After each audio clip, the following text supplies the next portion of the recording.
میں سے ایک شخص نکلے گا، بھاگے گا اور جا کر پناہ لے گا اور چھپ جائے گا مکے میں.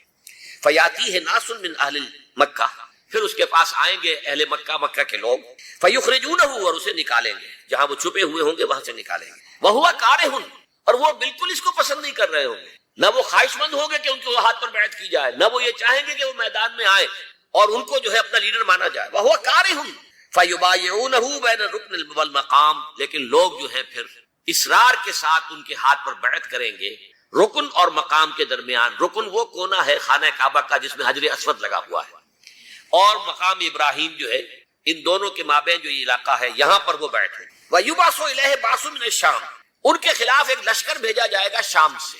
نہیں کہا جا سکتا کہ باسی حکومت اس وقت کی جو ہے اس کی طرف سے کوئی مسئلہ اس طرح کا اٹھ کھڑا ہو، اس لیے کہ ابھی تو بہرحال باسی حکومت وہاں ہے.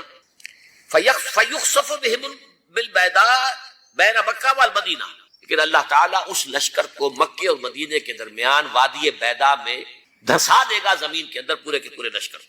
فَإِذَا رَأَى النَّاسُ ذَلِكَ، جب لوگ یہ دیکھیں گے اتنی بڑی نشانی ظاہر ہو گئی، أَتَاهُ أَبْدَالُ الشَّامِ وَعَصَائِبٌ من العراق فَيُبَايِعُونَهُ، اب شام سے سارے کے سارے جو اولیاء اللہ ہیں وہ بھی آئیں گے، اور عراق سے جوق در جوق لوگ آئیں گے اور ان سے بیعت کریں گے. وَيَعْمَلُ فِي النَّاسِ بِسُنَّةِ نَبِيِّهِمْ، پھر وہ عمل کریں گے لوگوں کے مابین، حکومت کریں گے اپنے نبی کی سنت کے مطابق. وَيُلْقِي الْإِسْلَامُ بِجَرَانِهِ، اور اسلام اپنی گردن زمین پر ٹکا دے گا. وَالْأَرْضِ فی الارض، زمین میں. فَيَلْبَسُ 7 سنین، پھر وہ 7 برس تک حکمران رہیں گے. ثم یتوفا، پھر ان کا انتقال ہوگا. ویصلی علیہ المسلمون، اور مسلمان ان پر نماز پڑھیں گے. یہ جو میں نے آپ کے سامنے نقشہ کھینچا ہے، اس سے اب میں ایک نتیجہ نکالتا ہوں. اسے بھی میرا گمان کہیے، اختلاف بھی کر سکتے ہیں آپ، اگر اس کو وزنی سمجھے تو قبول بھی کر سکتے ہیں. وہ یہ ہے کہ میرے نزدیک ان کے ظہور کا وقت قریب ہے. اور اس کی تھوڑی سی بعد میں مجھے معلوم ہوا کہ جین ڈکسن غالباً نام ہے امریکن اس کا، جس نے یہ پیشن کوئی خبر دی تھی کہ 1962 میں عالم عرب میں ایک بچہ پیدا ہوا ہے کہ جو وہاں کا نقشہ بدل کر رکھتے ہیں. یہ جین ڈکسن کی غالباً پیشن گوئی ہے. بہرحال مجھے اس کی پیشن گوئی سے کوئی دلچسپی نہیں ہے، میں تو جو احوال دیکھ رہا ہوں، یعنی اسرائیل کا قائم ہو جانا اور اس کے بعد اب یروشلم کا مسلمانوں کے ہاتھوں سے نکل جانا، اور اب گویا کہ وہ الملحمۃ العظمیٰ جو ہے تلی کھڑی ہے، کسی بھی وقت جو ہے یہ جو ہے وہ لاوا پھٹ سکتا ہے، آتش فشاں پھٹ سکتا ہے. تو یہ تمام حالات ایسے ہیں کہ جن کی وجہ سے میں سمجھتا ہوں کہ ایک تو جو قرآن مجید کے اشارات میں نے آپ کو بتائے، 14 صدیاں، 14 دن میں چاند کا پورا ہونا، والقمر اذا اتسق، 14 دن میں 14ویں کا چاند. اسی طرح اب یہ 14 صدیوں کے بعد یہ صدی جو 15ویں صدی ہے، یہ در حقیقت ظہور امام مہدی، جو قدرت کی طاقتیں ہیں، کائناتی قوتیں ہیں، ان پر غیر معمولی غلبہ، اختیار حاصل ہو جائے گا، اور وہ دجال متصرف ہوگا ان تمام قواعد طبیعہ پر، بالکل ایسے انداز میں جیسے کبھی انبیاء کرام علیہ السلام کو اللہ تعالیٰ معجزے عطا فرماتا. وہ معجزے کہ جو اللہ تعالیٰ کے فضل و کرم سے اللہ کے رسولوں کو عطا ہوئے ہیں، گویا کہ وہ سب کی سب کیفیات ہیں کہ جو دجال کے بارے میں قرآن مجید یا احادیث نبیہ میں وارد ہے. مثلا پہلی بات یہ بتائی گئی کہ اس کے لیے فاصلہ بے معنی ہو کر رہ جائے گا، انتہائی تیز رفتاری ہوگی جو اسے حاصل ہوگی. چنانچہ الفاظ یہ ہے کل غیث سے استدبرت الریح، وہ ایک ایسے طوفان کے مانند جو ہے وہ سیلاب آئے گا کہ جیسے کوئی بہت زوردار آندھی جو ہے اس کے ساتھ طوفان آیا کرتا ہے. آپ سائیکلون کا تصور کیجئے کہ جس طریقے سے وہ ایک انتہائی تیز رفتار ہوا جو ہے وہ طوفان کو لے کر آتی ہے، اس طور سے وہ فتنہ پھیلے گا. ایک اور حدیث میں الفاظ ہے فلا تدع قرية الا حبطتها في 40 ليلة، یہ مسلم شریف کی روایت ہے حضرت نواس بن سمعان رضی اللہ تعالی عنہ. کوئی قریہ تک نہیں چھوڑے گا دنیا کی کوئی آبادی چھوٹی سے چھوٹی جس میں وہ نہیں پہنچ جائے گا 40 دن کے اندر اندر. یہ اس کی تیز رفتاری کا عالم ہوگا. گویا کہ میں تعبیر کر رہا ہوں اسے ان الفاظ سے کہ فاصلہ بے معنی ہو کر رہ جائے گا. اسی کے ضمن میں بعض اور روایات آئی ہیں. سواری جو ہے اس دجال کی اس کو گدھے سے تعبیر کیا گیا ہے، اس لیے کہ ظاہر بات ہے اس دور میں اور کسی شے کا اگر تذکرہ کیا جاتا ہوائی جہاز کا یا راکٹس کا تو وہ تو لوگوں کی سمجھ میں نہ آتا، اور پہلے انہیں ساری سائنس پڑھانی پڑتی تب وہ الفاظ استعمال کرتے. لہذا وہ اس کا خچر، اس کا جس پر سواری ہوتی ہے، لیکن اس کی تیز رفتاری کے لیے الفاظ آئے ہیں کہ اس کا ایک قدم اگر مکے میں ہوگا تو دوسرا قدم شام میں جا کر پڑے. اور الفاظ یہ آئے ہیں کہ اس کے دونوں کانوں کے درمیان فاصلہ جو ہے وہ 40 باع کا یعنی 80 ہاتھ کا ہوگا. بلکہ حضرت علی رضی اللہ تعالیٰ عنہ کے خطبے میں جو اس کا بیان ہوا ہے کہ اس کا ایک کان جو ہے وہ 30 ہاتھ لمبا کان ہوگا اس کا. ابھی ذرا یہ صرف احادیث آپ سنتے جائیے، پھر اس کے بارے میں ان سب کو جوڑ کر جو ہمیں نتیجہ نکالنا ہے اس پر گفتگو بات کرو. اسی طرح آواز کا معاملہ کہ اس کی آواز 4 دانگ عالم میں بیک وقت سنی جائے. الفاظ یہ ہے ینادی بصوت لہو یسمع لہو ما بین الخافقین، وہ ایک ایسی آواز کے ساتھ پکارے گا کہ جسے مشرق و مغرب کے مابین رہنے والا ہر شخص اس کی آواز جو ہے گویا کہ وہ تمام فاصلوں کے جو پردے ہیں اس کے لیے وہ حائل نہیں رہیں گے، بلکہ یہ کہ اس کی آواز جو ہے پوری دنیا میں مشرق و مغرب میں بیک وقت سنائی دیں گے۔ تیسری بات معلوم ہوتی ہے کہ علاج معالجہ وہ اس انتہا کو اور عمل جراحی اس انتہا کو پہنچ جائے گا۔ یہاں وہ الفاظ آئے ہیں جو قرآن مجید میں حضرت مسیح کے معجزات کے لیے آئے۔ حضرت مسیح کے الفاظ جو ابرئ الاکمہ والابرص، کہ میں مادر ذات اندھے کو اور جو کوڑھ کا مرض تو ان دونوں کو میں ٹھیک کر دیتا ہوں۔ حضرت مسیح علیہ السلام صرف ہاتھ پھیرتے تھے اور مادر ذات جو نابینا ہے، اندھا، بینائی اس کی آ جاتی تھی، اور کوڑھی جو ہے اس کے جسم پر ہاتھ پھیرتے تھے، اس کا کوڑھ درست ہو جاتا تھا۔ ابرئ الاکمہ والابرص، وہی الفاظ آئے حدیث میں کہ دجال کو یہ قدرت حاصل ہو جائے گا۔ نمبر 2 یہ کہ وہ یحیی الموتیٰ، جیسے کہ حضرت مسیح کے الفاظ ہیں وہ احیی الموتیٰ، میں زندہ کرتا ہوں مردے کو۔ حضرت مسیح فرماتے تھے ایک مردے کو قم باذن اللہ، وہ کھڑا ہو جاتا تھا۔ بالکل اسی طریقے سے دجال کو بھی قدرت حاصل ہو جائے گی کہ وہ مردوں کو زندہ کرے گا۔ مزید وضاحت ایک حدیث میں یہ ہے کہ وہ ایک شخص کو آری کے ساتھ بیچ میں سے چیرے گا، 2 ٹکڑے کر دے گا، پھر سینے گا اور زندہ کر دے گا۔ معلوم یہ ہوا کہ علاج معالجے کا علم اور دوسرے یہ کہ جراحی کا علم جو ہے وہ اپنی ان بلندیوں کو پہنچے گا کہ اس حد تک انسان کی رسائی ہو جائے گا۔ چوتھی بات، اس کو زمین اور فضا پر اس قدر غلبہ حاصل ہو جائے گا۔ الفاظ یہ حدیث کے یامر السماء فتمطر، وہ آسمان کو حکم دے گا بارش برسا اور وہ بارش برسائے گا، والارض فتنبت، اور زمین کو حکم دے گا کہ فصلیں اگا اور وہ اگائے گی، ویمر بالخربۃ فیقول لها اخرجی کنوزک، اور وہ کسی ویرانے پر سے گزرے گا، اسے حکم دے گا، ویران چٹیل میدان، اور حکم دے گا کہ اپنے خزانے نکال، اور فرمایا اس کا نتیجہ یہ نکلے گا فتتبعہ کنوزها، اس زمین کے جو خزانے ہیں وہ نکل کے اس کے ساتھ چلنے شروع ہو جائے گا۔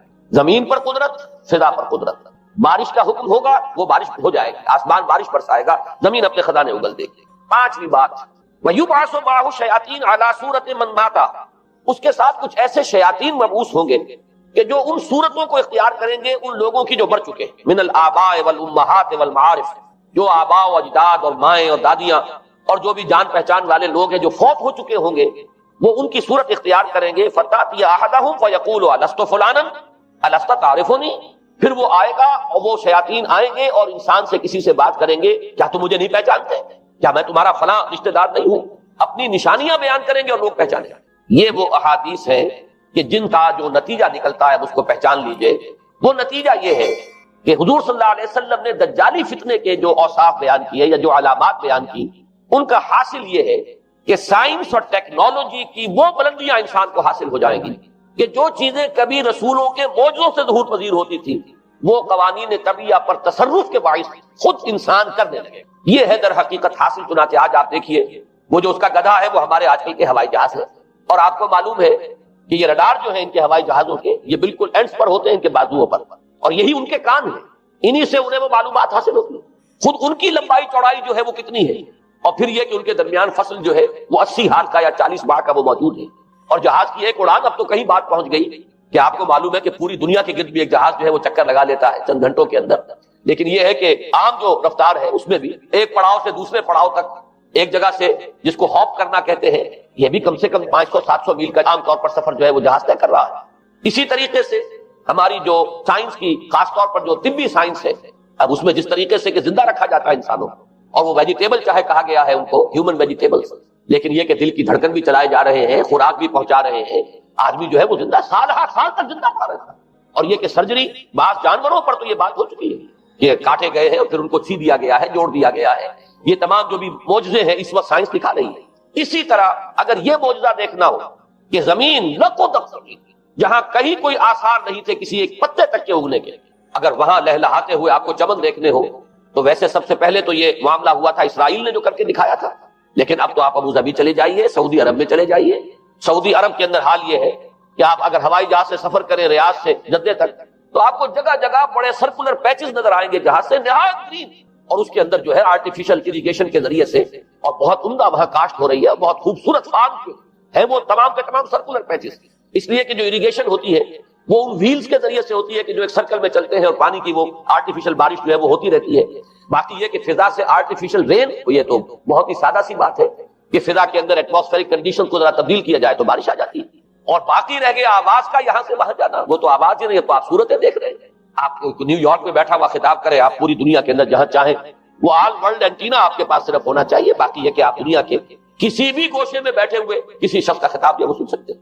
تو معلوم یہ ہوا کہ در حقیقت یہ جو دجالی فتنہ ہے، یہ جس کے اوصاف جو بیان کیے گئے، ابھی میں اس کو لفظ فتنہ سے تعبیر نہیں کر رہا، اسے جس چیز نے فتنہ بنایا وہ ابھی میں آپ سے عرض کروں گا، لیکن یہ جتنے اوصاف حدیث میں آئے، جتنی صفات بیان ہوئی، جو کوائف وہاں سامنے آ رہے ہیں، ان سب کا حاصل تو ایک لفظ میں یہ ہے کہ سائنٹیفک ڈیولپمنٹ اور ٹیکنالوجیکل ڈیولپمنٹ وہ اس درجے کی ہو جائے گی کہ قواعد طبیعیہ پر، فورسز آف دی نیچر پر انسان کو تصرف اور تسلط حاصل ہو جائے گا، اور وہ انہیں استعمال کرے گا، اور اس طریقے سے اس کے اندر وہ ساری کی ساری کیفیات جیسے کہ آج ہم دیکھ رہے ہیں اپنی نگاہوں کے سامنے وہ پیدا ہو جائے گا۔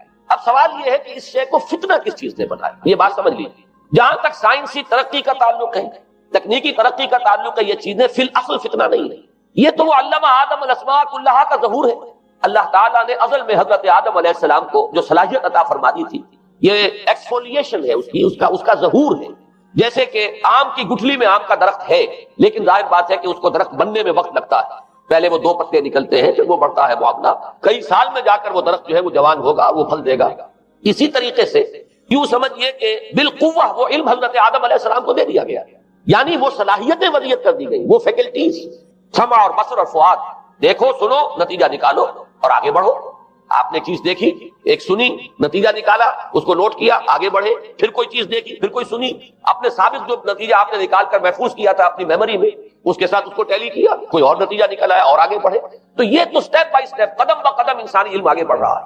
یہ ہرگز فتنہ نہ ہوتا، میرے الفاظ پر توجہ کیجئے، اگر اس کے ساتھ متوازن طور پر ایمان اور روحانیت کا ارتقا بھی ہوتا رہا، اگر اس کے ساتھ اللہ کی معرفت، اللہ کی محبت، آخرت کا ایمان، منزل انسان کی جو ہے وہ آخرت ہے، دنیا نہیں ہے، اگر یہ چیزیں ساتھ کے ساتھ ہوتی تو یہ ہرگز فتنہ نہیں۔ فتنہ در حقیقت اسے جس نے بنایا ہے وہ یہ ہے کہ کچھ ایسے اسباب ہوئے ہیں، اور وہ اسباب آج مجھے بیان کرنے کہ در حقیقت موجودہ عیسائیت اس کا سب سے بڑا سبب ہے۔ اس کے نتیجے میں ایک بہت بڑا گیپ ہے، اپالنگ گیپ ہے، بڑا مہیب خلا ہے، بڑی وسیع خلیج ہے جو حائل ہو چکی ہے کہ ایمان اور روحانیت ختم ہوتے چلے گئے، اور یہ ٹیکنیکل اور سائنٹیفک ڈیولپمنٹ بڑھتی چلی گئی۔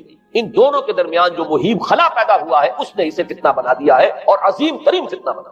ورنہ اگر اس کے ساتھ ہی اللہ پر ایمان، آخرت پر ایمان، اور انسان کے اندر ایمانی کیفیات، اس کی روحانی کیفیات اگر یہ بھی برقرار رہتی، بلکہ اس کے ساتھ متبادل طور پر ان کو ترقی کرنا چاہیے، تو یہ ہرگز فتنہ نہیں ہے۔ تو پہلی بات یہ سمجھ لیجئے کہ اگرچہ دجالی فتنے کے جو صفات، اس کے اوصاف، اس کی علامات، اس کے مظاہر جو بھی حدیث کے ذریعے سے ہمیں معلوم ہے، جس کا میں نے ابھی آپ کے سامنے تذکرہ کیا، وہ سب در حقیقت تعبیر ہے اس دور کا جو محاورہ ہے، اس دور کی جو زبان ہے، اس دور میں جن الفاظ سے گفتگو کی جا سکتی تھی، اس دور کے ایڈیم میں آج کی جو سائنٹیفک اور ٹیکنالوجیکل ترقی ہے، گویا کہ اس کی تعبیر کی گئی ہے کہ وہ دجالی فتنہ ہوگا۔ لیکن اس شے کو فتنہ بنانے والی شے در حقیقت یہ ہے کہ ایک بہت بڑی خلیج حائل ہو چکی ہے ایمان اور روحانیت، اور دوسری طرف سائنٹیفک اور ٹیکنالوجیکل ڈیولپمنٹ میں ان دونوں کے درمیان اتنا بودھ اور فصل پیدا ہو گیا ہے کہ جس کی وجہ سے اس نے فتنے کی شکل اختیار کی۔ اس کا سبب کیا ہے، آج ہمیں اس پر غور کرنا ہے۔ دیکھیے حضرت مسیح علیہ السلام کا دین، اور جیسا کہ میں نے عرض کیا سورہ کہف کے پہلے رکوع میں تذکرہ انہی کا ہو رہا ہے، وَيُنذِرَ الَّذِينَ قَالُوا اتَّخَذَ اللَّهُ وَلَدًا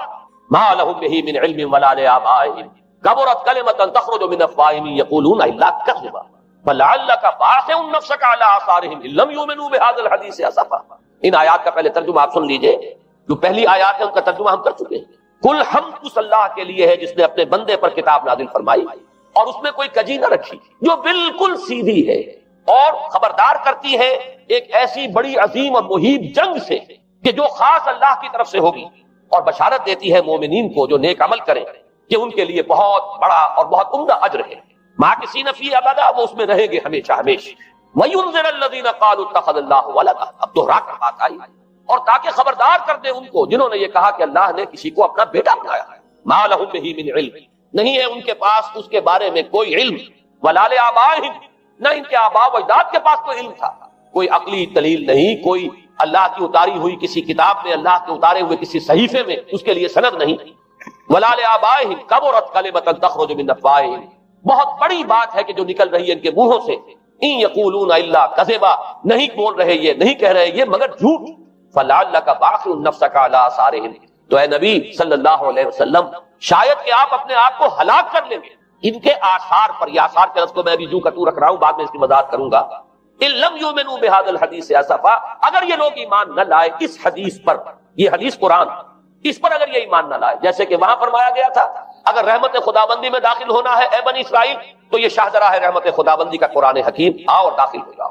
یہاں پر ان عیسائیوں کو متنبہ کیا جا رہا ہے، اگر وہ اس حدیث پر، یہ حدیث اللہ کی کتاب، احسن الحدیث کتاب متشابہہ فبأی حدیث بعدہ یؤمنون، اگر اس اللہ کی حدیث پر، اللہ کی کتاب پر یہ ایمان نہ لائے تو جو ان کے آثار ہوں گے، جو نتائج نکلیں گے، ان پر اے نبی شاید کہ آپ اپنے آپ کو صدمے اور رنج اور غم سے ہلاک کریں۔ یہ ہے در حقیقت وہ آیات کی جن میں تذکرہ ہو رہا ہے عیسائیت کا، لیکن عیسائیت سے مراد کیا ہے اسے سمجھیے۔ حضرت مسیح علیہ السلام کا دین تو بعین ہی وہی دین تھا جو دین آدم سے لے کر محمد تک صلی اللہ علیہ وسلم وعلیہ الصلوۃ والسلام جتنے انبیاء آئے ہیں ان کے دین میں کوئی فرق نہیں، دین توحید وہی ایمان، البتہ شرائع کے اندر، شریعتوں میں کچھ تفصیلی احکام میں فرق ہوا ہے، شریعت موسوی اور شریعت محمدی میں علی صاحب الصلوۃ والسلام تھوڑا فرق ہے، دین ایک ہی ہے۔ شرع لکم من الدین ما وصى به نوحا والذی اوحینا الیک وما وصینا به ابراہیم وموسیٰ وعیسیٰ، دین میں تو ہم نے وہی شے تمہارے لیے بھی معین کی ہے مسلمانوں، کہ جس کی کہ ہم نے نوح کو وصیت کی تھی اور جس کی کہ ابراہیم کو اور موسیٰ کو اور عیسیٰ کو وصیت کی، دین ایک ہے۔ ان الدین عند اللہ الاسلام، تو دین مسیحی بھی وہی تھا بعین ہی جو دین محمدی ہے اور دین موسوی صلی اللہ علیہ وسلم علیہ الصلوۃ والسلام۔ البتہ حادثہ جو نہایت عظیم پیش آیا اور وہ یہ ہے کہ ساؤل اس کا نام تھا پہلے، جس نے کہ اپنی زندگی میں حضرت مسیح علیہ السلام جب تک موجود تھے دنیا میں شدید انہیں تکلیفیں پہنچائیں، شدید ایذائیں پہنچائیں، ان کی مخالفت پر کمر بستہ رہا، لیکن اس کے بعد جب انہیں اٹھا لیا گیا، یا عیسائیوں کے عقیدے کے مطابق وہ سولی دے دیے گئے، اور اس کے بعد ان کا عقیدہ بھی یہ ہے کہ سولی پانے کے بعد پھر وہ زندہ ہو کر آسمان پر چلے گئے، جبکہ ہم یہ سمجھتے ہیں اور ہمارا ایمان ہے کہ انہیں سولی دی نہیں گئی، بلکہ انہیں تو پہلے ہی اٹھا لیا گیا تھا، ان کی جگہ کوئی اور ہے۔ انجیل برنباس نے یہ بات بالکل واضح کر دی کہ در حقیقت وہی حواریین میں سے جس نے کہ غداری کی تھی اور پکڑوایا تھا، مخبری کی تھی، وہی ہے جس کی شکل بنا دی گئی تھی حضرت مسیح علیہ السلام کے جیسی مانند، اور وہ شخص ہے کہ جو سولی چڑھا۔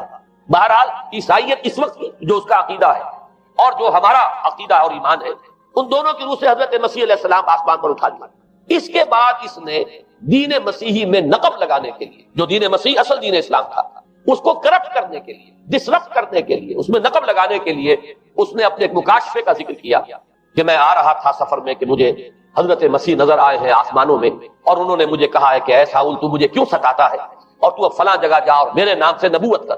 اس کے بعد اس نے لبادہ اوڑھا عیسائیت کا، اور اس نے آ کر جس طرح عبداللہ ابن سبا نے محمد الرسول اللہ صلی اللہ علیہ وسلم کے دین میں نقب لگائی، اسی طریقے سے اس شخص نے دین مسیحی میں نقب لگائی۔ فرق یہ ہے کہ دین محمدی صلی اللہ علیہ وسلم، کیونکہ یہ آخری دین تھا، اب کوئی اور رسول آنے والا نہیں تھا، اللہ تعالیٰ کی طرف سے اس دین کو، اس شریعت کو ایک پروٹیکشن حاصل ہے، لہذا ایک جزء کی حد تک گمراہی جو ہے پھیل سکی، کل پر محیط نہیں تھی۔ لیکن بدقسمتی سے دین مسیحی کے بارے میں یہ ہوا کہ کچھ عرصے تک تو کشمکش رہی ہے، اصل دین مسیحی پر بھی جو کاربند لوگ تھے اور جو اس کے اوپر مستقیم رہے وہ قائم کچھ عرصے تک رہے ہیں، لیکن ہوتے ہوتے تقریباً اس دور تک آ کر جبکہ حضور کی بعثت ہوئی ہے، اصل دین مسیحی کے ماننے والے تقریباً ختم ہو چکے تھے، شاذ لوگ رہ گئے تھے، اور ان میں بھی یہ جرت نہیں تھی کہ اپنے اصل دین کا وہ اظہار کر سکیں، بلکہ ہوتے ہوتے ان 600 سالوں کے اندر یہ ہوا کہ وہی پالزم جو ہے در حقیقت اس نے ہی مسیحیت کی شکل اختیار کیا۔ یہ پالزم جو ہے یہ ہے در حقیقت، یوں سمجھیے کہ ادیان عالم کی تاریخ میں سب سے زیادہ گمراہ کن مذہب جس کا رد عمل پیدا ہوا ہے یورپ میں، جس نے کہ اس دجالی فتنے کی شکل اختیار کی ہے۔ میں یہ چاہتا ہوں کہ اس کے ضمن میں چند باتیں آج آپ کے سامنے رکھیں۔ پال نے جو دین مسیحی میں یا دین اسلام میں جو صحیح دین ہے اللہ کا، اس میں 3 تبدیلیاں بنیادی کی۔ سب سے پہلا تو وہی جو قرآن کہہ رہا ہے، الذین قالوا اتخذ اللہ ولد، مسیح کو، حضرت مسیح علی نبینا علیہ الصلوۃ والسلام، انہیں خدا کا بیٹا قرار دیا گیا۔ اور اس میں بھی نوٹ کیجئے بیٹے کے لیے عربی زبان میں 2 لفظ ہیں، ابن اور ولد۔ ابن کا لفظ ذو معنیین ہے، 2 معنی ہے اس کے، ابن بیٹے کو بھی کہتے ہیں، اور ابن کا کوئی معنوی تعلق بھی ہو سکتا ہے، صرف بیٹا نہیں۔ ابن السبیل مسافر کو کہتے ہیں، راستے کا بیٹا، یعنی چونکہ راستے کے ساتھ اس کا ایک تعلق ہے، راستہ چل رہا ہے، وہ تو ابن السبیل ہے۔ ابن الوقت، وقت کا بیٹا، وہ وقت کا بیٹا اس معنی میں نہیں ہے، بلکہ یہ ہے کہ جو ہر وقت جو ہے حالات کے مطابق گرگٹ کی طرح اپنا رنگ بدلتا چلا جائے، چلو تم ادھر کو ہوا ہو جدھر کی، وہ ابن الوقت ہے۔ تو ابن الوقت اسی طریقے سے جو میں نے دوسری مثال دی ہے، ان کو اگر آپ سامنے رکھیں گے تو معلوم یہ ہوا کہ ابن کے تو دونوں معنی ہو سکتے ہیں، لیکن ولد یہ بالکل مخصوص ہے اولاد کے معنی میں۔ ولد یہ تو گویا کہ صلبی اولاد، اور عیسائیت وہ ہے مذہب کہ جس نے کہ بدترین شرک کی صورت اختیار کی ہے، اور ان کے ہاں عقیدے میں یہ الفاظ ہیں کہ مسیح اللہ کا، خدا کا صلبی بیٹا ہے، تاکہ کوئی شک نہ رہ جائے کہ کوئی اور نسبت ہے جسے ابن سے تعبیر کیا گیا۔ کوئی اور تعلق ہے جس کے لیے یہ لفظ اختیار کیا گیا. صلبی کا لفظ استعمال کیا گیا ہے کہ یہ خدا کا صلبی بیٹا. اور یوں سمجھیے اب اس کا جو نتیجہ نکلا کہ بیٹا اگر کسی کا ہے تو ظاہر بات ہے کہ وہ ہم جنس ہے, ہم نوع ہے اپنے باپ کا. انسان کا بیٹا انسان ہوگا, سید زادہ جو ہے سید کا بیٹا سید ہوگا, مغل کا بیٹا مغل ہوگا, گھوڑے کا بیٹا گھوڑا ہوگا, گدھے کا بیٹا گدھا ہوگا. معلوم یہ ہوا کہ بعین ہی جو کچھ باپ ہوتا ہے وہی بیٹا ہوگا. لہذا اس لفظ نے در حقیقت شرک کی بدترین صورت اختیار کی کہ بالکل اللہ کے برابر, اللہ کا ہم نوع. گویا کہ بدترین شرک جو ہے شرک فی الذات ہے, اور شرک فی الذات کی بدترین صورت یہ ہے کہ جو عیسائیت میں آئی ہے کہ حضرت مسیح علیہ السلام کو اللہ کا صلبی بیٹا قرار دیا. اب اس کے نتیجے میں چونکہ ظاہر بات ہے کہ آخر بائبل بھی موجود تھی, اس بائبل کو ایک دم کیسے ختم کر دیتا سینٹ پال. سینٹ پال کہیں یا بہرحال میں تو لفظ سینٹ اس کے ساتھ استعمال نہیں کرنا چاہتا, لیکن چونکہ ہمیں یہ ہدایت ہے قرآن مجید کی بھی کہ جو باطل معبود بنا لیے جاتے ہیں انہیں بھی ہم کوئی ان کے لیے توہین والے الفاظ استعمال نہ کریں. لہذا میں یہ لفظ استعمال کر رہا ہوں, ورنہ جی تو چاہتا ہے کہ کوئی اور لفظ اس کے لیے استعمال کیا جائے. لیکن جو بھی اس وقت دنیا میں اس کا معروف نام ہے پال, سینٹ پال, تو اس نے چونکہ ظاہر بات ہے کہ پوری بائبل کو کیسے ختم کر دیتا, ایک دم تورات کو کیسے ختم کر دیتا. تورات تو آج تک چلی آ رہی ہے بائبل کے ساتھ چلی ہوئی, the old testament, the new testament, یہ دونوں مل کر بائبل بنتی ہے. لہذا اب گورکھ دھندا بنانا پڑا انہیں, وہ تسلیس والا گورکھ دھندا, تین میں ایک, ایک میں تین, توحید بھی ہے تسلیس بھی ہے, تین میں ایک, ایک میں تین. اور یہ وہ شے ہے کہ جس نے عقیدے کا تعلق عقل سے منقطع کر دیا. اس سے سمجھ میں آنے والی بات ہے, تین میں ایک, ایک میں تین, ایک گورکھ دھندا ہے. نتیجہ انہوں نے یہ نکالا کہ ڈوگما در حقیقت اس کا عقل سے کوئی تعلق نہیں. ڈوگما بس عقیدہ ہے, اور اس عقیدے ہی کے اوپر سارے دین کی بنیاد ہے. باقی وہ عقل میں آئے نہ آئے, عقل کے لیے قابل قبول ہو یا نہ ہو, یہ بات اچھی طرح سمجھ لیجئے کہ اگرچہ ہمارے ہاں ہم بھی یہ بات کہتے ہیں کہ بہت سے حقائق جو ہے کائنات کے وہ ایسے ہیں کہ جن تک عقل کی رسائی نہیں, اس کے لیے ہم مجبور ہیں, محتاج ہیں وحی کی ہدایت کے.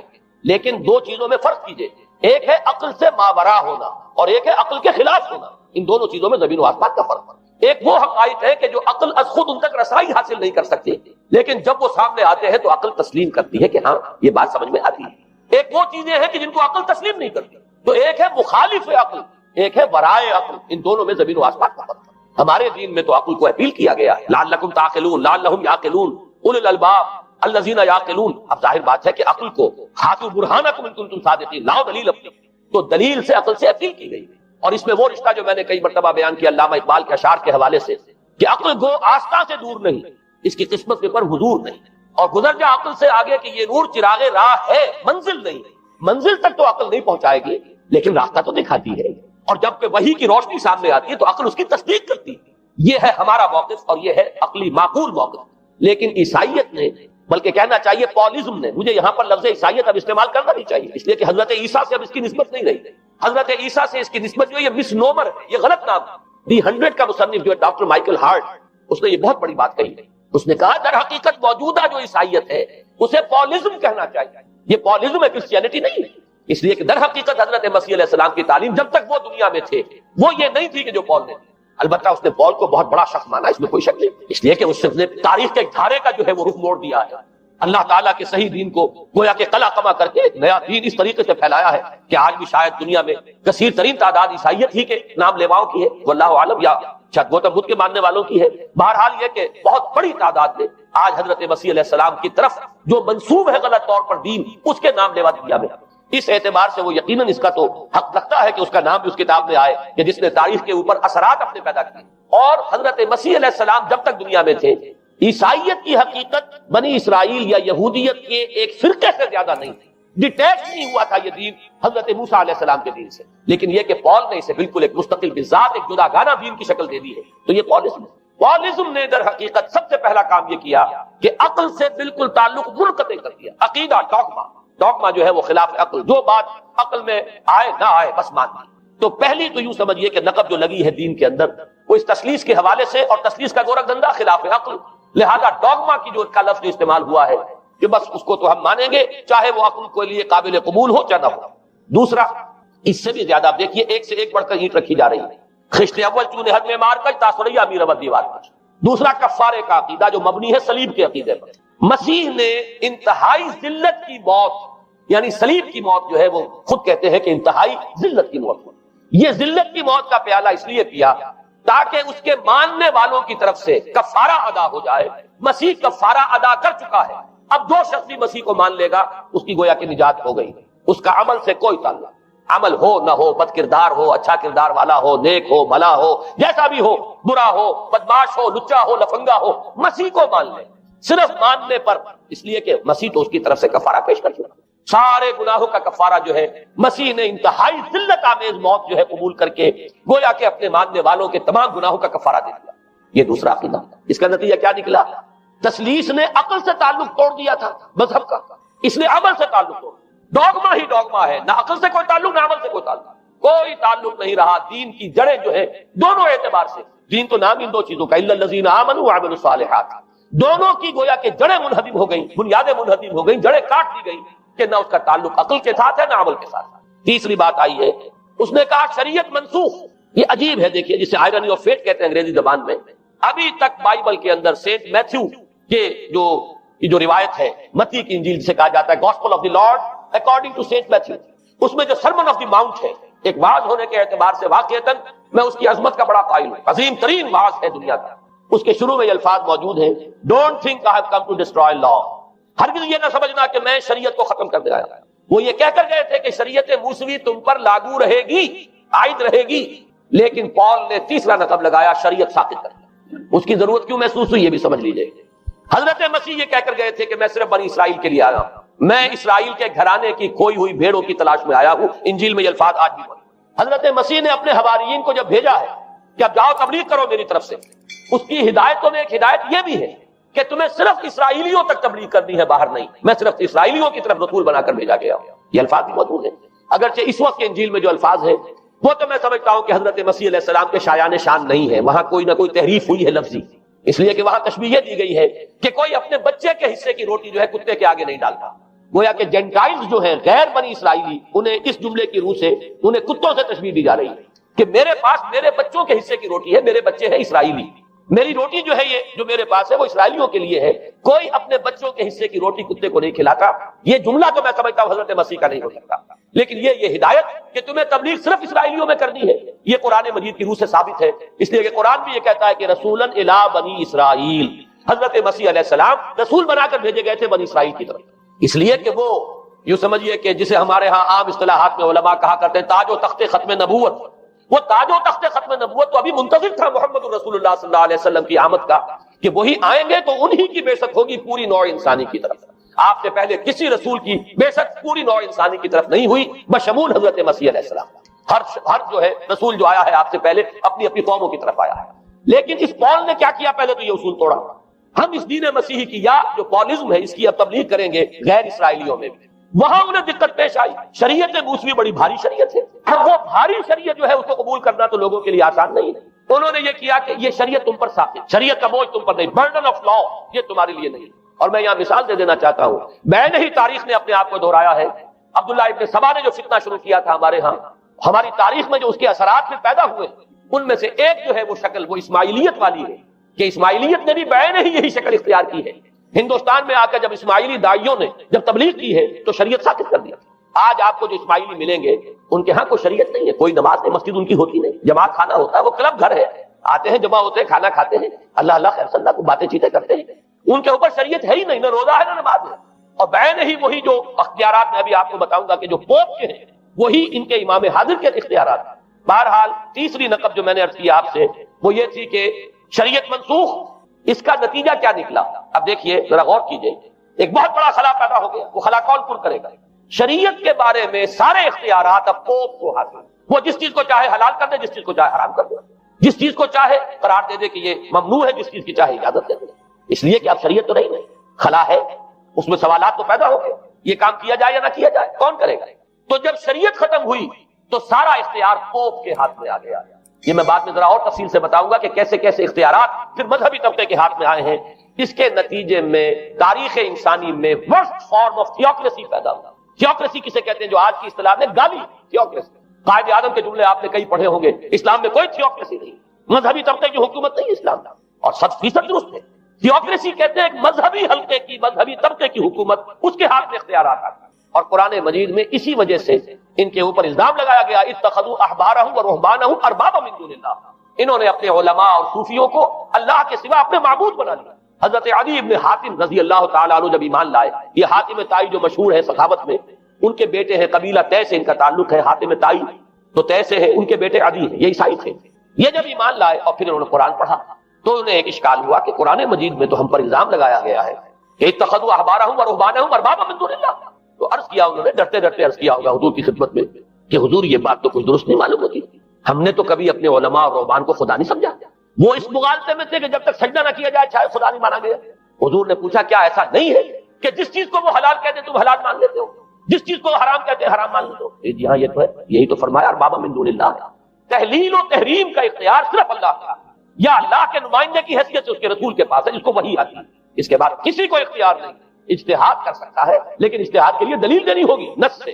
کتاب اللہ سے کوئی دلیل لاؤ، سنت رسول اللہ سے کوئی دلیل لاؤ، استنباط کرو، عقل سے بات کرو. لیکن یہ ہے کہ تحلیل و تحریم یہ خدائی اختیار ہے، اللہ کے ہاتھ میں اس کا اختیار ہے، اور اللہ کے نمائندے کی حیثیت سے زیادہ یہ اللہ کے رسولوں کے ہاتھ میں اختیار آتا ہے. اس کے علاوہ کسی کے لیے، کسی اور کے لیے یہ مان لیا گیا تبھی تو ان کو خدا بنا لیا گیا.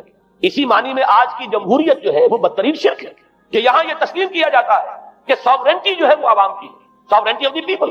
کیا معنی ہے کہ عوام کے نمائندے جو چاہیں قانون بنا دیں، جس چیز کو چاہیں حلال ٹھہرائیں، جس چیز کو چاہیں حرام ٹھہرائیں. ان کے پاس حلت و حرمت کے جو پورے اختیارات ہیں ان کے پاس آ گئے. یہی تو خدائی مقام ہے، خدا کا مقام دے دیا گیا. اس سے بڑا شرک کیا ہوگا؟ در حقیقت حاکمیت غیر اللہ اس دور کا سب سے بڑا شرک. تو وہاں یہ حق جو ہے دے دیا گیا علماء کے ایک طبقے کو، پوپ کو. تو گویا کہ تاریخ انسانی کی بدترین تھیوکریسی، بدترین مذہبی استبدادی حکومت قائم ہوئی ہے یورپ میں. اس کے حوالے سے میں کچھ تاریخی حوالے بھی اب آپ کے سامنے رکھ لوں. دیکھیے جب تک پال نے یہ کام شروع کیا ہے تو تقریباً 3 صدیوں تک تو یہ صرف ایک مذہبی تبلیغ کا کام ہوا ہے.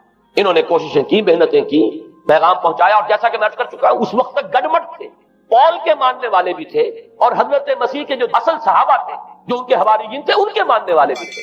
لہذا کشمکش ان کے اندر بھی چل رہی تھی. لیکن ظاہر بات ہے کہ حضرت مسیح کے اصل حواریین وہ تو اول تو یہ کہ اپنی گفتگو رکھ رہے تھے محدود بنی اسرائیل تک. نمبر 2 یہ کہ انہوں نے تو شریعت کو ساقط نہیں مانا. جنگل کی آگ کی طرح جو مسیحیت پھیلی ہے وہ پالزم والی مسیح، اس لیے کہ اس میں تو کوئی شریعت کا کوئی بوجھ نہیں، کوئی حلال نہیں، کوئی حرام نہیں، کوئی نماز نہیں، کوئی روزہ نہیں. لہذا یہ تیزی کے ساتھ ہے. اور 300 برس تک تو ایک کشمکش جو ہے جاری رہی. انہوں نے تبلیغیں کی، مصائب جھیلے، کشمکش اندر بھی چلی باہر بھی چلی. لیکن اس کے بعد قیصر روم کانسٹنٹائن، قسطنطین جسے کہتے ہیں، جس کا یہ قسطنطنیہ ہے، کانسٹنٹائن، اس نے یہ محسوس کیا بالکل اکبر کی طرح، جیسے اکبر نے محسوس کیا تھا کہ میری مملکت کے اندر یہ مذہبی تصادم جو ہے یہ سب سے بڑی یوں سمجھیے کہ انسٹیبلٹی کا سبب ہے.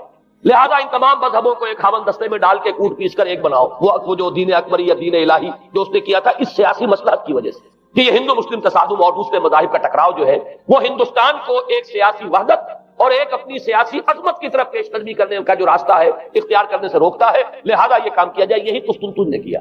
اس نے جب دیکھا بڑی کشمکش چل رہی ہے اس نے خود عیسائیت اختیار کیا. عیسائیت کون سی اختیار کی؟ پالیزم والی.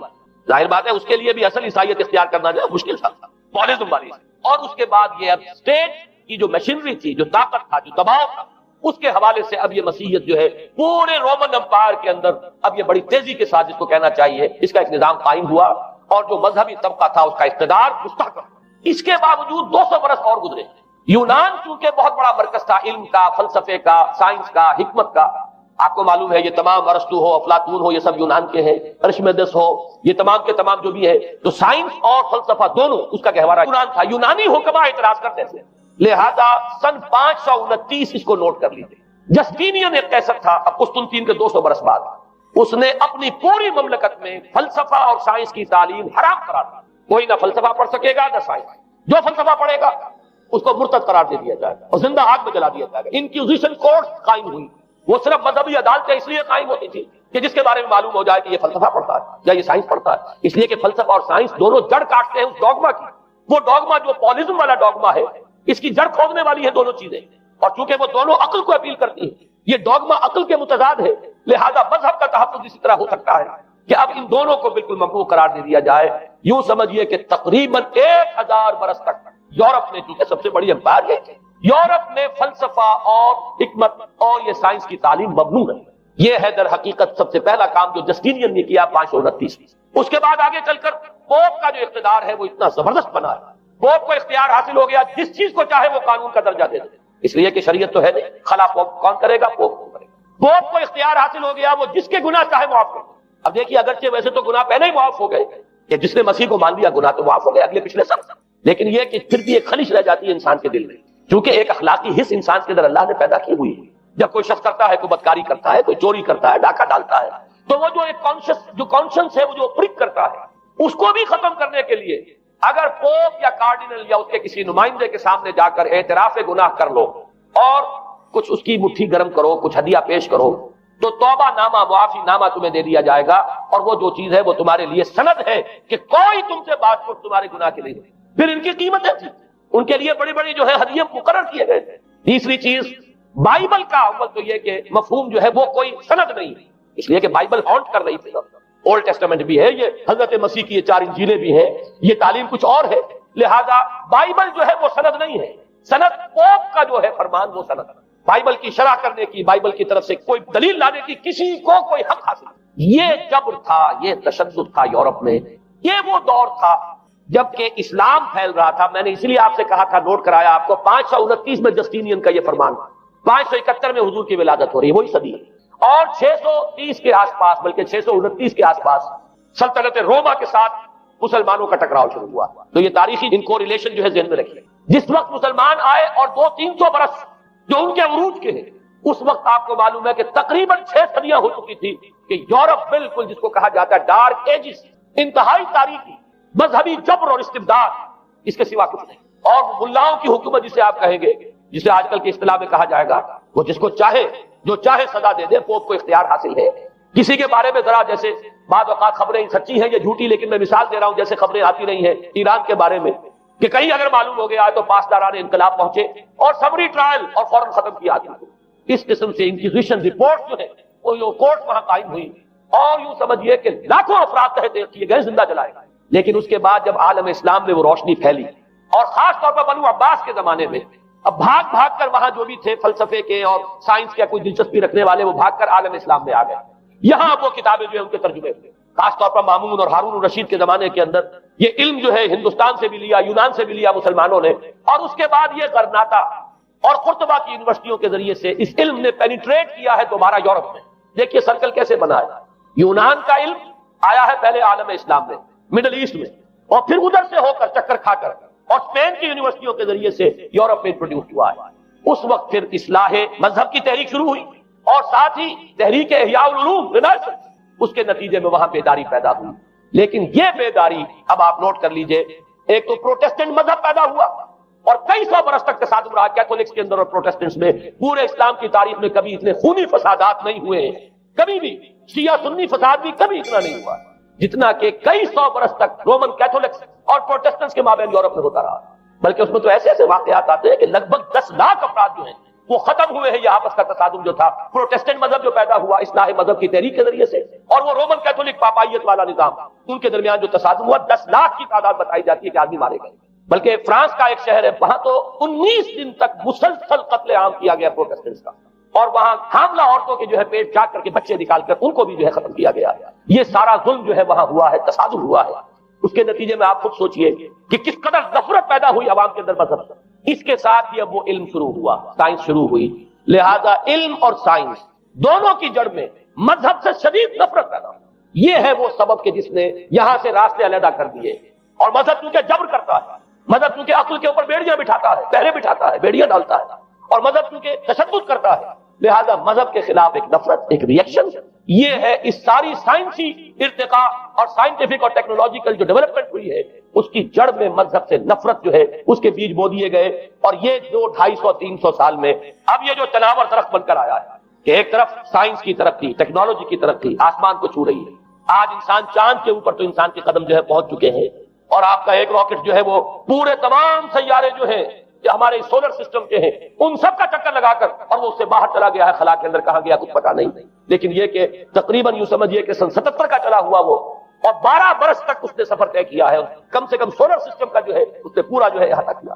اور جو میں نے آپ کو وہ احادیث سنائی، ان کے حوالے سے بات کیا سمجھ میں آئی کہ یہ سائنٹیفک، ساری کی ساری سائنٹیفک ڈیولپمنٹ، یہ ٹیکنالوجیکل ڈیولپمنٹ، لیکن چونکہ اس کے ساتھ مذہب کا انکار ہے، خدا پر ایمان نہیں ہے، آخرت کا یقین نہیں ہے، روح کا گویا کہ انکار، روحانیت تو بہت دور کی بات ہے، روح کا بھی انکار۔ نتیجہ یہ ہے کہ ان دونوں چیزوں کے مابین وہ گیپ، جسے میں نے کہا تھا ہے پالنگ گیپ، ایک بہت بڑا گیپ ہے جو پیدا ہو چکا ہے۔ اب میں حدیث آپ کو سنا رہا ہوں، بخاری شریف میں جو روایت ہے حضور نے فرمایا کہ دجال کے ماتھے پر لکھا ہوا ہوگا کافارا، کفر۔ الفاظ یہ ہے انہو مکتوب بین عینیہ کافارا، علیحدہ علیحدہ، یقرأہ کل مومن کاتب و غیر کاتب، وہ اس طرح نمایاں لکھا ہوا ہوگا کہ ہر شخص اسے پڑھ لے گا، چاہے وہ لکھنے والا ہو چاہے نہ ہو، لکھا پڑھا ہو چاہے نہ ہو۔ یعنی اس تہذیب کی پیشانی پر کفر لکھا ہوا، مذہب سے دشمنی، مذہب سے بغض، مذہب سے دوری، مذہب کی ہر چیز کی ضرورت۔ آج جو ایک ورلڈ سویلائزیشن ہے، ایک عالمی تہذیب ہے جس کا کہ غلبہ ہے ہمارے اس پورے گلوب پر، اس میں تین چیزوں کے مقابلے میں تین چیزوں کی اہمیت ہے۔ خدا کی اہمیت نہیں ہے، ہوگا، ہم انکار بھی نہیں کرتے، لیکن ہم جانتے بھی نہیں کہ ہے کہ نہیں۔ ہاں، اہمیت کائنات کی، غور کرو، کائنات کے قوانین کو سمجھو، ایکسپلائٹ کرو، قوت جو ہے نیچر کی قوت اس کو مسخر کرو، اس کو استعمال کرو، ہوگا خدا ہے یا نہیں ہے، چھوڑو اس بحث کے۔ اصل اہمیت جو ہے وہ کائنات، اسی طرح اصل اہمیت اس جسم کی، مادے کی ہے۔ روح ہوگی کوئی شے ہمیں نہیں پتا، نہ ہم دیکھ سکتے ہیں، نہ ہم اسے چھو سکتے ہیں، نہ چکھ سکتے ہیں، ہوگی، لیکن یہ کہ اصل جو ہے اہمیت وہ مادے کی اور جسم کی، اس کی فکر کرو۔ اسی طریقے سے حیات دنیاوی، اصل سے حیات دنیاوی، اس کو بناؤ، سنوارو، بہتر سے بہتر زندگی گزارو، ویلفیئر اسٹیٹ ہو، بہت ہی عمدہ ماحول ہو اور ہر چیز کو، لیکن حیات اخروی ہوگی، اب تو آرام سے گزرتی ہے، آخرت کی خبر خدا جانتا ہے یا نہیں ہے، اس سے ہمیں کوئی بحث نہیں۔ تین چیزوں کے مقابلے میں تین چیزوں کی اہمیت، یا یوں کہیے کہ تین چیزوں کے مقابلے میں مقابل کی تین چیزوں کو بالکل غیر اہم، اس کی طرف کو توجہ کا ارتکاز کائنات پر ہے، ذات باری تعالیٰ پر۔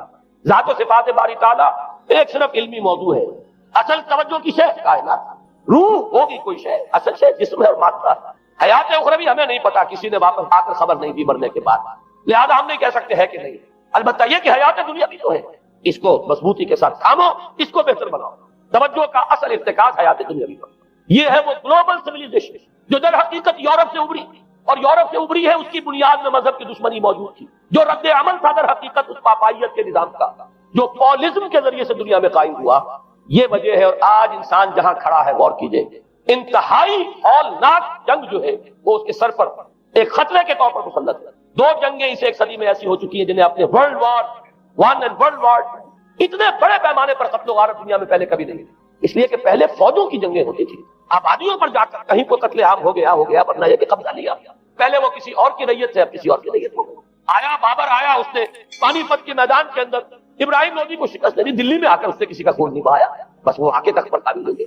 کہیں کہیں ہوئے ہیں فتنے یا پھر عذاب الہی آتے رہے ہیں کہ رسولوں کے انکار کی سزا کے طور پر قوم نسیہ منسیہ کی گئی ہے، لیکن جنگیں جو دنیا میں ہوتی تھی، وہ جنگوں کا معاملہ جو ہے وہ اس طرح کا ہوتا ہے، وہ فوجوں کے درمیان ٹکراؤ ہوتا تھا، میدان جنگ میں کشتوں کے پشتے لگتے تھے، لیکن اس کے بعد نہیں ہو گیا، کہیں کسی نے بہت غصہ نکال دیا۔ لیکن اس صدی میں اب جو جنگیں ہوئی ہیں، اس سے تو ملک آبادیاں ختم ہوئی، اور جو تیسری جنگ ہوگی یہ جان لیجیے، آخر انسان کب تک اسے ٹالے گا؟ رشیا کے بارے میں یہ سمجھنا کہ وہ پیچھے ہٹ گیا ہے، پسپائی اختیار کر لی، اس نے بہت بڑی حماقت ہے۔ وہ در حقیقت اب ڈپلومیسی کی راہ سے سپریمیسی چاہتا ہے، لہذا تصادم تو ہو کر مولانا مناظر حسن گیلانی رحمۃ اللہ علیہ کے خیالات جو ہے وہ مجھے اس سورہ کہف کے ابتدائی آیات کے ضمن میں مجھے ان سے اتفاق ہے، اور بہت سی چیزیں ان سے ماخوذ ہیں۔ اسی طریقے سے جو حدیث اب میں آپ کو بتا رہا ہوں، میرے سامنے اس کا متن نہیں ہے، مولانا حامد میاں رحمۃ اللہ علیہ انہوں نے مجھے یہ بتایا تھا کہ جو میں نے جمع کیے ہیں حالات و واقعات، قیامت سے پہلے جو حالات و واقعات پیش آنے والے ہیں، جن کی پیشن گوئی حدیث میں ہے، ان سے معلوم ہوتا ہے کہ ایک بہت بڑی خوفناک جنگ، اتنی بڑی خوفناک جنگ، اور ان کے الفاظ یہ ہے کہ اس میں دونوں فریق جو ہوں گے ان میں بڑی تعداد عیسائیوں کی ہوگی، ادھر بھی ادھر بھی، ایک طرف البتہ عیسائیوں کے ساتھ مسلمان بھی ہوں گے، یہودی بھی ہوں گے، اور دوسری طرف خالص عیسائی طاقت، اور ان کے درمیان اتنی خوفناک جنگ ہوگی۔ الفاظ ان کے یہ ہے اس حدیث کے جو انہوں نے مجھے بتائے کہ ایک پرندہ سینکڑوں میل تک پرواز کرے گا اور اسے سوائے لاشوں کے اور کچھ نظر نہیں۔ آپ تصور کیجیے اگر ایٹمک وار ہو جاتی تو یہی ہوگا، تہس نہس ہو جائے گا، وہاں ختم ہو کر رہ جائے گی۔ اور یہ چیز جو ہے یہ بہرحال یہ جتنا کچھ پائل اپ کیا گیا ہے، یہ ڈسٹرکٹیو فورس، سائنس کی یوں سمجھیے کہ معراج اب یہی ہے۔ اب تو سٹار وارز کی باتیں ہو رہی ہیں کہ صرف زمین پر نہیں، باہر بھی یہ جنگیں ہمیں لڑنی پڑیں گی، لیکن یہ کہ اس کا کیا حال ہوگا۔ امریکہ میں ایک پکچر تیار کی گئی تھی، دی ڈے آفٹر غالباً اس کا نام ہے، اس میں ایک نقشہ دکھایا گیا ہے اس قدر ہولناک کہ یہ 100 اور اونچی منزلہ عمارتیں جو ہے یہ ایسے جیسے کہ کچے گھروں میں ہوتے ہیں، ایسے وہ پگھل کر رہ جائیں گے، اور یوں سمجھیے کہ انسان جو ان کے اندر ہوں گے، ایک ایک منزل کے اندر، ایک ایک ایسی 100 منزلہ عمارت کے اندر ہزاروں آدمی ہوتے ہیں، جیسے کہ کوئی ایسی کالونی ہو کوئی ان کی ڈیوٹیوں کی، اور اس پوری کالونی کو آپ اپنے پاؤں سے بسل دیں، ایسے انسانوں کا اگر وہ جنگ ہو جاتی جس کا نقشہ کھینچا گیا۔ یہ ہے در حقیقت وہ بات کہ جو مولانا مناظر حسن گیلانی فرما رہے ہیں ان آیات مبارکہ میں وَيُنذِرَ الَّذِينَ قَالُوا اتَّخَذَ اللَّهُ وَلَدًا، تاکہ خبردار کر دے یہ قرآن ان لوگوں کو جنہوں نے کہا ہے کہ اللہ نے بیٹا بنایا ہے، بدترین شرک کا جنہوں نے ارتکاب کیا، اور اسی ولدیت مسیح کے عقیدے سے وہ ساری کرپشن جو ہے دین خداوندی کی، دین مسیح کی اصل جو دین تھا اس کی جو ہوئی ہے، اس کے نتیجے میں آج نوع انسانی وہاں کھڑی ہے۔ اسی لیے آیت نمبر 2 میں فرمایا وَيُنذِرَ بَأْسًا شَدِيدًا مِّن لَّدُنْهُ، تاکہ خبردار کر دے ایک بہت بڑی جنگ سے۔ ہمارے اکثر مفسرین نے یہاں پہ ایک بہت بڑا عذاب کہہ کر جو ہے وہ گزر گئے، لیکن واحد یہ لفظ ہے قرآن مجید کا، یہ مقام ہے جہاں لفظ باس آیا ہے، اور مولانا مناظر حسن گیلانی نے بحث کی باس تو جنگ کو کہتے ہیں، قرآن مجید میں جہاں بھی یہ لفظ آیا جنگ کو کہتے ہیں۔ تو ایک بہت بڑی ہولناک جنگ جس کے لیے فرمایا من لدن ہو، یہ تمہارے اپنے پیمانوں پر نہیں آئے گی، یہ تمہارے حساب کتاب میں نہیں آ سکتا جو ڈسٹرکشن ہوگی۔ جیسے کہ آپ علم لدنی کہتے ہیں، ایک علم وہ ہے جو جانے بوجھے طریقے سے حاصل کیا جاتا ہے، ایک علم لدنی ہے جو خاص اللہ تعالیٰ اپنے کسی بندے کو عطا فرما دے۔ اس جنگ کی جو ہلاکت خیزی ہے وہ تمہارے حساب کتاب میں آنے والی نہیں ہے۔ لِيُنذِرَ بَأْسًا شَدِيدًا مِّن لَّدُنْهُ وَيُبَشِّرَ الْمُؤْمِنِينَ الَّذِينَ يَعْمَلُونَ الصَّالِحَاتِ أَنَّ لَهُمْ أَجْرًا حَسَنًا مَّاكِثِينَ فِيهِ أَبَدًا۔ البتہ اللہ تعالیٰ بچائے گا اپنے اہل ایمان بندوں کو جو نیک عمل پر بھی قائم ہے۔ اب میں وہ حدیث آپ کو سنا دوں، میں نے پہلے بخاری کی حدیث آپ کو سنا دی کہ اس پورے فتنے کے معلوم ہوگا کہ اس کی دونوں آنکھوں کے مابین کافارا لکھا ہوا ہے، کفر، گویا کہ یہ سمبل ہے، یہ علم، یہ علامت ہے اس جدید موجودہ تہذیب کی، کفر، الحاد، مادہ پرستی، خدا کا انکار، آخرت کا انکار، روح کے وجود کا انکار۔ اس کے بعد فرمایا، یہ ابو داؤد کی روایت ہے، فواللہ ہے، تو خدا کی قسم وہ وقت جب آئے گا، ان الرجل لیاتی ہے وہو یحسب انہ مومن، ایک شخص حاضر ہوگا اس کے پاس، دجال کے پاس، اور وہ شخص اپنے آپ کو مومن سمجھتا ہوگا کہ مومن ہے، فَيَتَّبِعُهُ بِمَا يُبْعَثُ بِهِ الشُّبْهَاتِ، لیکن جو شبہات اس فتنے کی وجہ سے اس کے اندر پیدا ہو جائیں گے اس کی وجہ سے وہ بھی اسی کی پیروی کرے گا۔ آج آپ عالم اسلام کا نقشہ دیکھ لیجیے، ذہنوں کے اندر جو شبہات ہیں، ایمان کے بارے میں یقین کی کیفیت کتنوں کو حاصل ہے، وہی ساری ہماری بھی ویلیوز ہیں، وہی مادی تہذیب جو ہے، آج ہم بھی اسی کے پیروکار ہیں، سمجھتے ہیں اپنے آپ کو مسلمان، سمجھتے ہیں مومن، لیکن ذرا تجزیہ کیجیے۔ اسی کو میں نے اپنے اس کتاب میں اسلام کی نشأت ثانیہ میں تفصیل سے واضح کیا کہ در حقیقت رگ و پے میں سرایت کر گئی ہے یہ تہذیب، بظاہر جو ہے نظر آتا ہے جیسے روئے ارضی پر، زمین کے اوپر تو آپ کو کہیں اونچائی نظر آ جائے گی، کہیں نیچائی نظر آ جائے گی، کہیں پانی ہے، کہیں خشکی ہے، ذرا اوپر چلے جائیں تو ہوا ہے، ہوا کا غلاف پورے کرۂ ارضی کو اپنے اندر لیے ہوئے۔ یہی حال ہے ہر ملک میں آپ چلے جائیں، نیچے کے لوگوں میں کچھ مذہب ادب نظر آ جائے گا تھوڑا بہت۔